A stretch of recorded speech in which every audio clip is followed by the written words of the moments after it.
कौमी assembly secretariat ने अरकान असम्बली की तफसीलात जारी कर दी। सुन्नी इत्तेहाद कौंसिल के अरकान कौमी असम्बली को आज़ाद अरकान करार दिया गया है। कौमी असम्बली सेक्रेटरीट ने आज़ाद अरकान को सुन्नी इत्तेहाद कौंसिल के अरकान मानने से भी इनकार कर दिया। कौमी असम्बली सेक्रेटरीट ने आज़ाद अरकान को तहरीक इंसाफ का हिमायती याफ्ता तस्लीम कर लिया।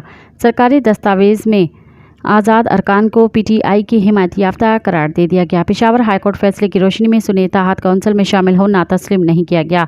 एलामिया के मुताबिक ऐवान में हुक्मरान इत्तेहाद की तादाद 226 और अपोजिशन अरकान 102 हैं। PTI हिमायत याफ्ता आज़ाद MWM और पश्तूनख्वा मैप के 90 अरकान उमर अयूब के हिमायती हैं। JUI के 11 और BNP मेंगल के एक रुकन ने ताहाल हिमायत नहीं की। वाज़ेह रहे कि कौमी असम्बली के 336 अरकान में से अब तक 328 अरकान हलफ उठा चुके हैं।